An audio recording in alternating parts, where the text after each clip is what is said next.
오늘장 핫한 주제들을 다뤄보고 오늘의 공략주까지 제시해드리겠습니다. 투자의 눈투는 오늘은 이건희 대표와 함께하겠습니다. 어서 오세요. 예, 안녕하세요. 네, 오늘 오후장에 다뤄볼 만한 주제들 다양하게 뽑아봤는데요. 화면을 통해서 오늘의 주제들 만나보도록 하겠습니다. 네, 오늘은 미용기기, 음식료, 그리고 반도체, 마지막으로는 원전 섹터 이렇게 네 가지 섹터 다뤄보도록 하겠습니다. 첫 번째로는 M&A 핫템으로 떠오른 K-의료기기 이 주제 먼저 분석해 보도록 할게요. 프랑스 투자사인 아키메드가 제이시스 메디칼에 대해 공개 매수하기로 하면서 오늘 제이시스 메디칼이 급등하고 있습니다. 자료화면을 보면요. 과거에 잘 나가는 K-의료기기 업체들은 국내외 큰 손들이 좀 데려가는 경향이 있었습니다. 루트로닉과 오스템 임플란트 같은 경우에는 두 차례 공개 매수를 통해서 경영권이 인수된 후에 작년에 상장 폐지가 됐고요. 클래시스 같은 경우에도 미국계 사모펀드 운용사가 지분 60% 이상을 인수한 바 있습니다. 그래서 오늘의 주인공 제이시스 메디칼 이야기도 해볼 텐데요. 물론 잘 나가니까 공개 매수가 되는 걸 거고요. 이 공개 매수 이슈 후에 주가 전망도 좀 궁금합니다. 오늘 갭상승 후에 좀 머물고 있거든요. 더 오르진 않고 있는데 어떻게 바라보십니까? 일단 공개 매수 가격이 13,000원으로 정해졌기 때문에 아마 네. 그 이상으로 올라가기는 좀 어려울 걸로 아, 보고 그러니까 네. 지금 12,800원 무렵에 사기 200원 때문에 사기는 좀 그렇죠. 그러니까 네. 이제 그 가격대에서 이제 힘들 것 같고요. 이제 물론 이제 가격이 더 올라가게 되면 이제 공개 매수 가격을 더 올려야 되는 상황도 나올 수 있는데 그렇게 되려면 이제 폭발적인 거래가 좀 나와야 되는데 그러기에는 적정하게 가격을 부른 게 아닌가 생각이 듭니다. 그러니까 지금 현재 최고가가 이제 14,500원이었기 때문에 작년 8월에 네. 한 13,000원대 정도로 지금 매수를 하겠다라고 얘기하고 있고 이게 지금 어제 오늘 일이 아니라 한 재작년부터 우리나라 그 미용 의료기기 업체들이 너무 싸다. 네. 싼 거에 비해서 이제 수익 구조가 굉장히 좋아지고 있다라는 평가가 나오면서 지금 제이시스 메디칼 같은 경우도 영업이익률을 보면 한 28% 가까이 이제 올라오고 있는데 지금 뭐 사실 그 클래시스 같은 경우는 거의 한 40%대 후반 이렇게 나오고 있거든요. 네. 그러니까 베인 캐피탈이 잘 산 거죠. 인수한 이후에 뭐 엄청난 수익이 나오고 있고 루트로닉은 한행컴퍼니가 사가지고 지금 상폐를 시켰는데 그 상태에서도 미국에 있는 또 미용기 의료기기 업체를 인수해서 같이 이제 시너지 효과를 좀 내려고 하고 있고 그런 부분들이 이제 우리나라 그 미용 의료기기 업체들이 영업이익률도 좋고 이미 영업도 잘 하고 있고 또 1세대 창업주들이 이게 자녀들한테 물려주기가 좀 애매한 그런 상황들도 있습니다. 왜냐하면 이게 처음에 신규 투자를 많이 받아서 지분이 보통 한 20%대에 있습니다. 그러면 이거를 상속을 하고 나면 남는 게 없죠. 그렇죠. 예, 그렇기 때문에 이제 이런 부분들 때문에 오히려 매각을 하려고 하는 그런 이제 이슈들도 여전히 좀 있다라고 생각하시면 되고요. 그래서 여전히 뭐 이 아키메드 측이 지금 지분을 한 72%까지 확보하겠다라고 하는데 원래는 한 26.44% 지금 확보했거든요. 대주주 것들. 네. 나머지를 이제 시장에서 사겠다라고 얘기를 하는 건데 이 정도 사야지만 이제 어떻게 보면 상패를 할 수 있기 때문에 상장 폐지를 왜 하냐? 경영 간섭을 받고 싶지 않은 거죠. 네. 돈 잘 벌면 상장할 이유가 없습니다. 그러니까 네. 역설적으로 상장한 기업들이 돈이 없는 거다 이렇게 생각하시면 편한 거죠. 예. 네, 알겠습니다. 폭발적인 거래가 있지 않는 이상 주가 자체는 공개 매수 가격 13,000원을 넘기는 힘들 것 같다라는 이야기로 정리해 보도록 하겠습니다. 이렇게 K-의료기기가 잘 나가는 만큼 앞으로도 인수하려는 움직임이 있을 텐데 좀 외국인이 특별히 주목하는 의료기기 기업들이 있을까요? 일단 좀 역사가 좀 된 회사들 중심으로 보셔야죠. 원택이랑 뭐 이루다, 뭐 비올, 하이로닉 이런 회사들이 이제 매각 가능성이 있다라고 하는데 원택 같은 경우는 부자지간에 지금 영업을 너무 잘하고 계셔가지고 안 그럴 것 같고요, 안 넘길 네. 것 같고 오히려 이제 뭐 이루다라든지 뭐 비올, 뭐 클래시스는 이미 이제 베인 캐피탈이 갖고 있기 때문에 공개 매수를 할지 상패를 할지 안 할지 여부 정도만 남아 있을 것 같고요. 네. 그 외에 이제 지금 신규 상장주로 주목해봐야 되는 거는 APR 정도가 주목해봐야 되는데 이거는 뭐 상장했는데 바로 뭐 그렇게 될 일은 없는데 네. 앞으로 실적 개선을 좀 보셔야 된다. 홈뷰티 이게 굉장히 지금 확산이 되고 있는 중이기 때문에 이거는 뭐 주가 측면에서 지금 자리는 매수해볼 만한 자리다 해서 말씀드리겠습니다. 알겠습니다. 뭐 원택, 비올 이런 종목들 소개해 주셨고요. 최근 상장에서 APR 뭐 당분간은 공개 매수는 없겠지만 그래도 실적 개선세 기대해 볼 만하고 지금 자리도 괜찮다라고 좀 공략주 개념으로도 짚어 주셨습니다. 네, 그러면 투자있는 투는 오늘의 두 번째 주제도 다뤄보겠습니다. 불닭볶음면 다음은 아이스크림. 불닭의 삼양식품이 음식료에서 빛났다면 오늘은 52주 신고가를 빙그레가 경신을 했습니다. 네. 뭐 이른 더위 속에서 빙과주에 투심이 몰리면서 빙그레가 무려 10만 원을 넘어섰더라고요. 근데 아직 6월이긴 하지만 주가만 보면 여름 시즌을 다 반영한 것 같기도 해서 지금 접근하기 좀 어려워 보이기도 하는데 주가 네. 전망은 어떻게 보시는지요? 지금 뭐 좀 많이 오르지 않았나 생각이 들고요. 단기적으로. 일단 빙그레가 보면 주로 매출이 2분기, 3분기에 대부분 나오고요. 이게 고점이 한번 나왔을 때가 2012년이었는데 그때 한 14만 원까지 한번 올라간 적이 있습니다. 근데 지금 거의 10만 원이 넘어갔다는 거는 제가 볼 때는 좀 과하게 올랐다. 이렇게 보시는 게 맞고요. 삼양식품의 불닭볶음면을 먹고 매우면 이제 빙그레 아이스크림을 좀 먹어야 되는 거 아닌가?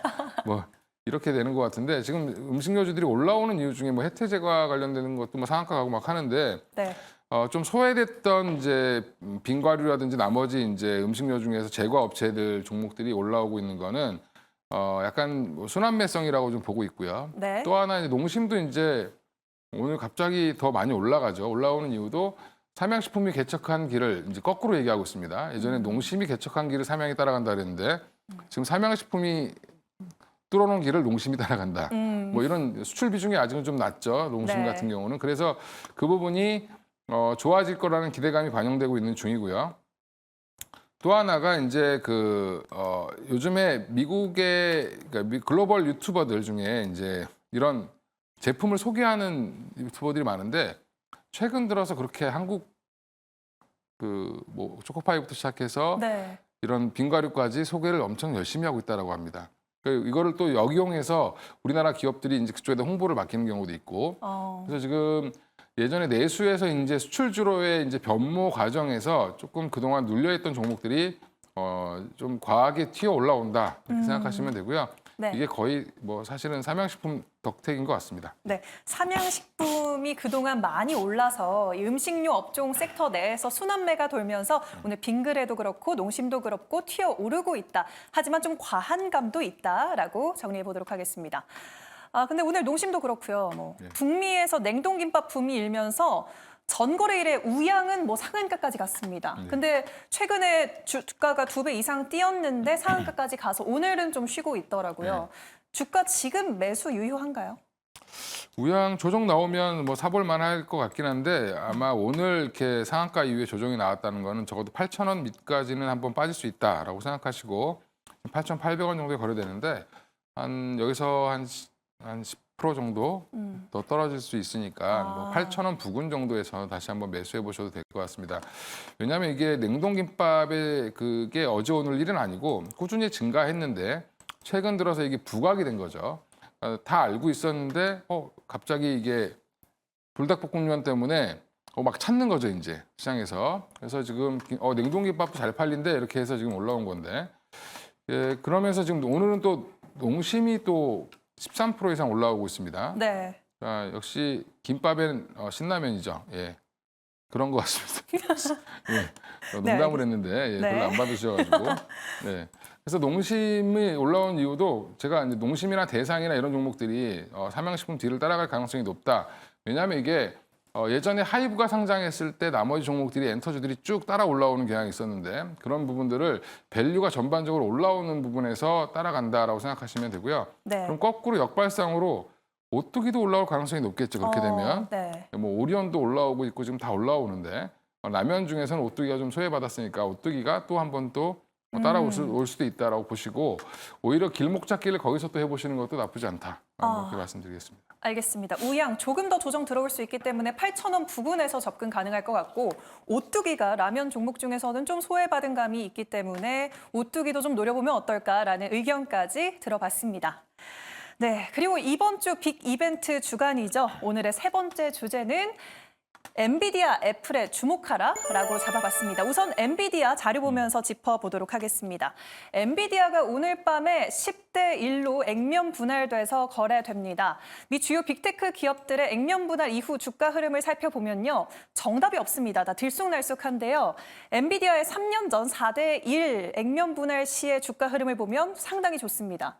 뭐 6개월 후에는 30% 가까이 주가가 상승한 바 있는데요. 근데 이때와 또 이번 액분 이후의 흐름이 다를 수도 있지 않겠습니까? 뭐 저희가 예상하긴 힘들겠지만 엔비디아의 네. 주가 전망 그리고 이에 따른 HBM 관련주들, 국내 관련주들의 흐름도 궁금하거든요. 어떻게 보시는지요? 일단 뭐 이거는 아무 의미 없는 통계를 지금 써오신 것 같아요. 그러니까 보니까 뭐 이거는 그때마다 다르고 그쵸. 그 시장마다 다르고 그 회사의 분위기가 어땠느냐에 따라 다른데 보통 액분을 할 때는 좋을 때 많이 합니다. 많이 올라갔을 때. 근데 이제 그러고 나서 꺾이는 경우도 있고 올라가는 경우도 있는데 엔비디아는 기술적으로는 꺾일 자리인데 내용상으로는 더 올라갈 수도 있다. 그럼 꺾이면 사야죠. 그래서 지금 뭐 1,200불 넘었던 거가 이제 120불대로 떨어지는 건데 이거를 이제 뭐 110불까지 빠질 수도 있겠죠. 뭐 내용상으로는. 네. 그러면 이제 접근이 1,200불이면 한 주 사기도 힘든데 한 주 사면 부담스럽죠. 네. 네.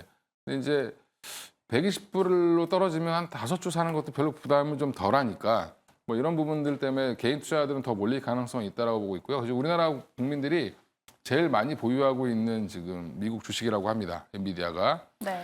물리지 않고 잘들 팔고 나오셔야 될 텐데 아직은 좀 더 올라갈 것 같다. 이렇게 생각하고 있습니다.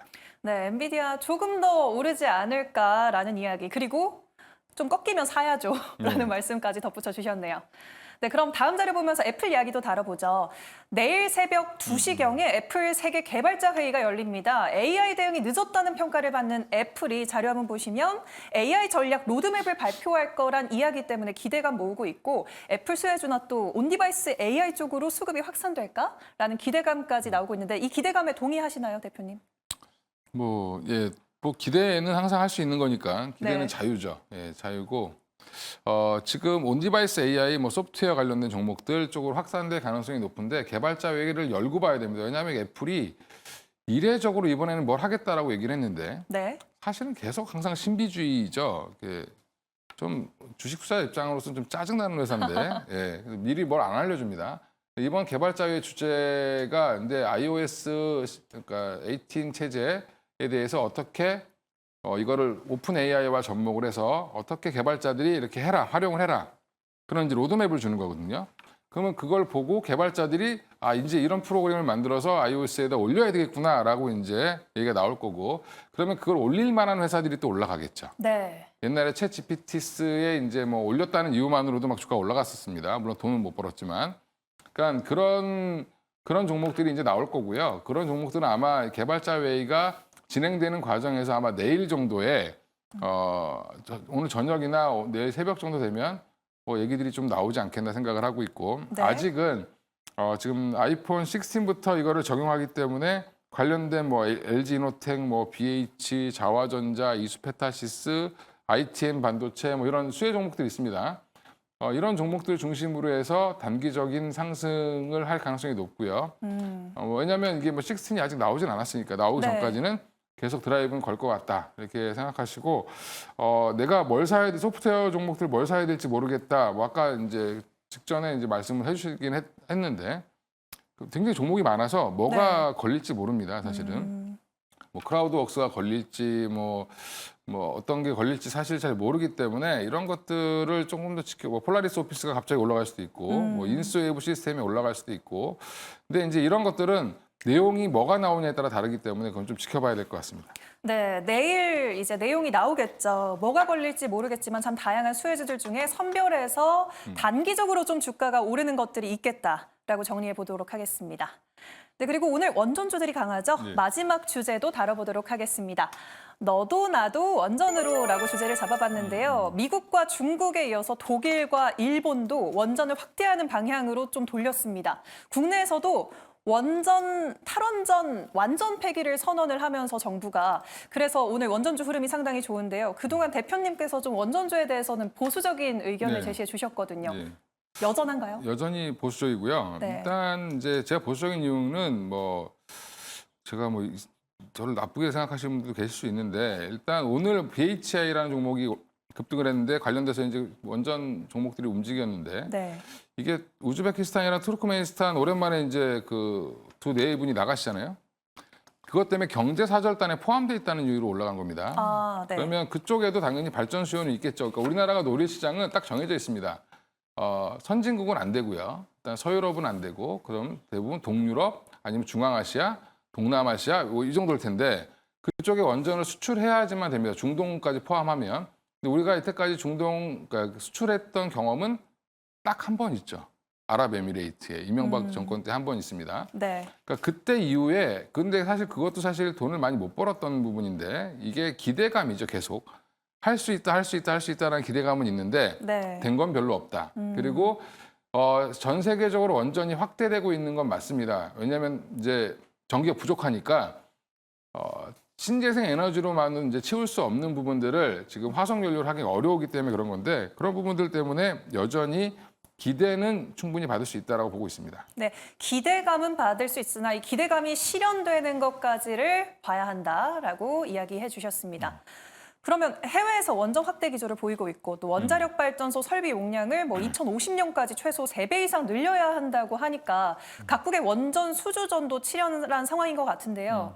뭐 아직까지 아랍에미리트 말고는 뭐 제대로 수주한 적이 없다고 네. 하셨지만 이번 체코 원전 수주권 말고 좀 추가적인 수주권 눈여겨보시는 거 있나요? 그냥 국내에 조금 더 많이 져야 됩니다, 지금. 아, 국내에. 네.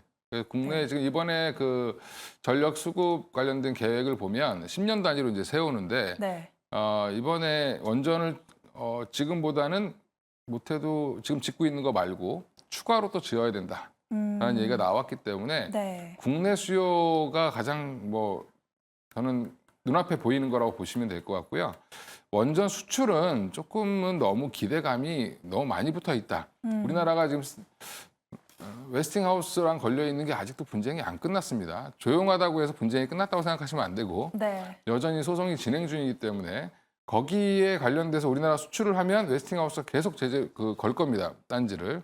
본인이 직접 하면 되는데 왜 우리나라 보고 하라고 안 하겠죠. 네. 예, 그래서 지금 웨스팅하우스 그 자체도 인수한 회사들이 어렵기 때문에 이 기술을 들고 나온 거고요.